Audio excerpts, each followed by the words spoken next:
Bonjour! Bonjour tout le monde! Alors, ça fait un grand bout de temps qu'on vous a pas enregistré une vidéo.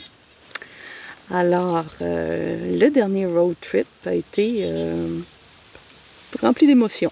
Ben oui, rempli de différentes surprises. Dans le fond, notre première semaine était une semaine dans une pourvoirie.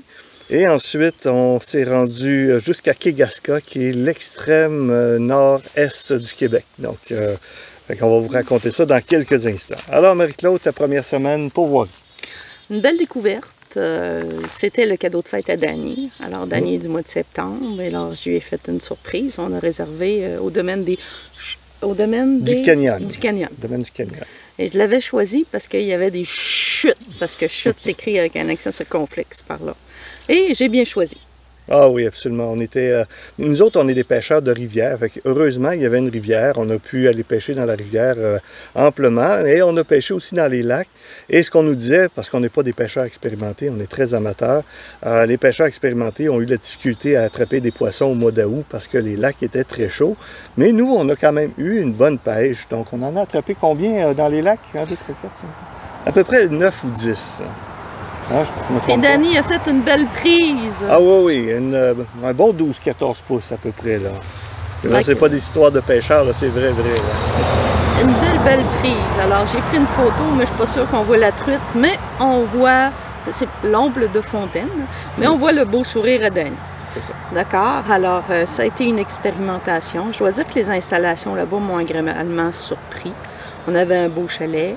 Des commodités, un paddleboard, des kayaks. On a pris un moteur électrique parce que ceux qui me connaissent savent que je suis allergique à tout. Alors, le petit moteur électrique, j'ai bien aimé ça. Alors, c'était pas de bruit.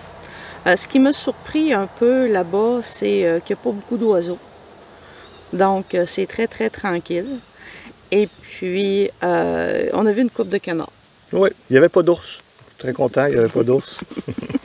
Et puis, les chalets, c'est super bien installé. C'est un petit chalet rustique, pas d'électricité, mais qui fonctionne à l'énergie solaire et également, c'est quoi dans le propane. Au propane, donc énergie propane. Donc, ce qui veut dire qu'on avait le frigo qui fonctionnait au propane, le poêle également, et puis tout ce qui était éclairage fonctionnait à partir de l'énergie solaire. Donc, très autonome. Et puis, bien évidemment, on écoutait des films sur mon ordinateur. On allait brancher dans le hall principal, donc le chalet principal, eux, il y avait de l'électricité, donc on allait brancher le jour. Fait que le soir, on avait notre autonomie pour écouter nos films. Donc, bien installé dans notre petit chalet. Et ne vous en faites pas, on a eu la chaleur nous autres aussi.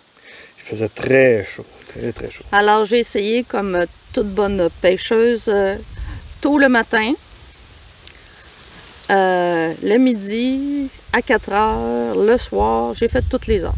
On a fini par trouver une formule qui était gagnante pour nous, qui était... On relaxait le matin, on partait l'après-midi pour pêcher en rivière, on soupait sur place et ensuite on allait pêcher dans un petit lac qui n'était pas tellement loin de la rivière. Donc c'était parfait. Et à la fin, j'ai compris comment que la truite de lac fonctionnait. Et à ma grande surprise, j'en ai pêché 4. Oui, exactement, 4 le même soir. C'était quand même très bien. Ensuite de ça, et là, la pourvoirie, ça c'était à Forestville. Ensuite, on a continué notre route vers Bécomo. On n'a même pas couché à Bécomo, on a filé à Sept-Îles parce qu'on s'est dit on va se rendre au bout. Puis ensuite, on va visiter chaque petite place. On s'est rendu à Sept-Îles, on a couché une nuit en mode autonome, donc dans une halte routière qui était très bien, un petit parc, c'était super bien. Ensuite de ça, on est parti, on a arrêté en passant à Havre-Saint-Pierre, on a fait Natashquan et on s'est rendu au bout de la route à Kegaska. Et quelle déception! En fait, Natashquan à Kegaska, c'est un chemin de terre, ça c'est déjà en partant. Et ensuite, à Kegaska, il n'y a rien. Il n'y a vraiment pas grand-chose. Il y a une chaise, là, écrit Kegaska, je vais vous mettre ça en photo. Il y a un port de mer. Y a-t-il un restaurant? Il y a une annonce. Il y a une annonce, mais on n'est même pas sûr que le restaurant est fonctionnel. En tout cas, bref, pas grand-chose à Kegaska. Fait qu'on s'est envenu. Fait qu'on a arrêté à Natashquan. On a couché là, dans un camping. Heureusement que j'avais réservé tôt parce que ça part assez rapidement. Et puis, Marie-Claude a mal filé, disons ça comme ça. Ceux qui me connaissent savent que je ne supporte pas la chaleur. D'accord? Alors, tout l'été, on a choisi des destinations supposément fraîches au Québec. Et malheureusement pour moi, ça a été chaud partout. Et là, j'ai explosé. Ah oui, Marie-Claude a eu un coup de chaleur. Fait que finalement, le lendemain, on devait visiter les îles Mingan, on devait visiter plein de trucs. Finalement, on s'est envenu, on est parti de Natashquan. On est arrêté à Baie-Comeau. On a pris le bateau à 18 h le soir. On a traversé à Matane et on s'est envenu à la maison. Donc, on a fini le restant de nos vacances à notre terrain, où on est en ce moment. Là. Donc, c'était quand même très bien. Là. Mais c'est ça, la Côte-Nord, un petit peu déçu. Déçu aussi parce que l'attitude des gens, les touristes qui prennent beaucoup de place. On pensait qu'on allait être dans une période touristique un peu moins intense. Mais non, au contraire, D'ailleurs, la journée qu'on est parti, moi, je voulais réserver un hébergement à Sept-Îles. Il n'y avait plus de place. Je voulais réserver un hébergement à Baie-Comeau. Il n'y avait plus de place non plus de disponible. Fait que j'ai appelé à Chicoutimi, il n'y avait pas de place non plus. J'ai appelé à Rimouski, pas de place non plus. Rivière-du-Loup, Matane. Fait que finalement, on s'est dit, on s'en vient à la maison. C'est correct. Les points positifs de ce voyage-là, c'est vrai qu'il y a des plages à perte de vue. On est allé se promener. Le sable est merveilleux. Il y a des dunes où on peut se promener également. Les dunes de Baie-Comeau qu'on a découvertes. Oui, la pointe des Anglais, entre autres. Il y a eu des plages à perte de vue. C'est très, très beau. Mais ma grande déception, c'est de marcher 1 kilomètre pour trouver 2 pouces d'eau. Moi, je voulais me baigner. Là. Fait que, puis moi, ben, les plages avec le sable fin, etc., c'est pas pour moi. C'est pas le genre de choses que je recherche. Alors, on a vu des baleines, par contre. Oui, à Tadoussac, on a vu des baleines quand on était à notre arrivée. Fait qu'on a vu des baleines à Tadoussac. Ensuite de ça, on a vu des super belles baies. Je ne me souviens pas de la place, là, mais des petites baies, des belles rivières, des lacs. Le paysage est quand même extrêmement beau. Mais en termes d'activité, il n'y a pas tant de choses que ça. On voulait quand même visiter quelques microbrasseries, puis il y a une distillerie là-bas. C'est le temps qui nous... C'est les horaires. C'est les horaires. Là, on doit conjuguer avec un lundi, mardi fermé pour les restaurants ou les choses comme ça. C'est pas ouvert le soir.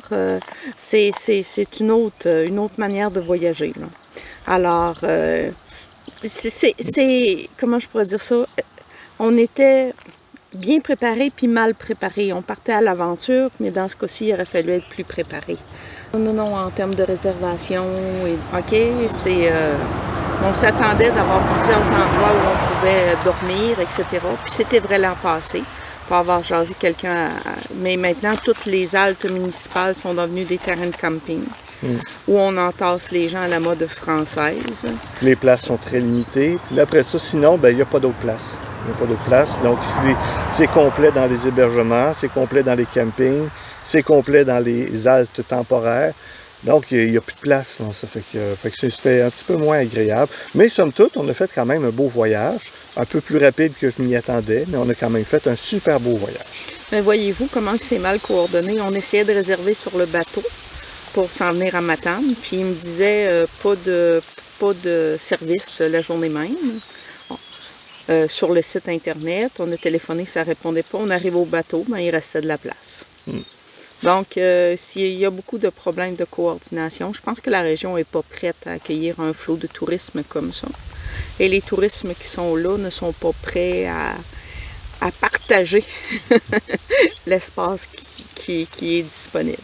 Mais, tout compte fait, on a fait notre road trip. Oui. On a fait combien de kilomètres, Danny? Est-ce que tu sais? Je ne sais pas, mais je vais vous l'écrire. Je vais le calculer, puis je vais vous l'écrire dans le descriptif. Là. Mais on a fait quand même beaucoup de kilomètres, dont la dernière journée, tout en ligne. C'était quand même assez intense, mais bien content que tout se soit passé sans anicroche, parce que, voyez-vous, depuis qu'on est parti, l'auto a tenu la route. On n'a pas eu de pépins majeurs, ni d'aventures extraordinaires. Fait que tout s'est très, très bien passé. D'ailleurs, c'est ça... je vous invite à regarder notre prochaine vidéo qui va être un récapitulatif de notre été au complet. Oui. Juste pour ceux qui n'ont jamais été dans une pourvoirie, d'accord? Alors, on va vous donner quelques petits conseils. Arrivez avec un plein d'essence complet. Mettez le plus d'essence possible dans votre voiture parce que vous devez vous rendre à chacun des lacs. Ensuite, le plein d'eau. Partez avec beaucoup d'eau. Parce que s'il vous en manque, c'est très compliqué. Nous autres, on est obligés de boire de l'alcool parce qu'on a manqué d'eau. Oui, c'est ça. Quand que Danny avait son bar. Une bonne épicerie parce que c'est pas garanti que vous allez prendre du poisson. Fait que si vous fiez que vous allez prendre du poisson à tous les jours, puis que vous fiez là-dessus pour vous nourrir, ben ça se peut que vous soyez déçus. Ensuite, amenez-vous quelque chose pour les moustiques, des bons souliers. Soyez très prudents parce que quand il vous arrive un accident là-bas, c'est plutôt loin. Les gougounes en Danny, c'est pas l'idéal. Hein? Non, pour aller marcher dans les sentiers, vraiment pas. Ensuite, amenez-vous des vêtements chauds parce que le soir, la nuit, ça peut être plus frisquet. Un petit coussin, parce que si vous avez les fesses sensibles sur les embarcations, c'est un peu dur. Et évidemment, des vers de terre. Oh oui, ça c'est un... Quoi qu'il en vendait à la pourvoirie quand même. Mais c'est quand même un incontournable. Des vers de terre, puis laissez-les au soleil parce qu'ils n'aiment pas ça du tout. Alors, ça fait le tour du vidéo, fait qu'on espère que vous allez avoir apprécié. J'espère que vous apprécierez aussi les images que je vous ai mis dans le coin. Donc, je vous souhaite une excellente semaine. Puis, comme je vous dis, restez des nôtres pour le prochain vidéo. On va vous présenter notre récapitulatif de l'été. Alors, il reste encore du beau temps. Il reste encore beaucoup de belles choses à découvrir au Québec. Puis, ce que vous pensiez le Québec est grand, ben, je peux vous le dire qu'il est vraiment grand. On confirme qu'il est grand. Alors, bonne semaine. Bye bye.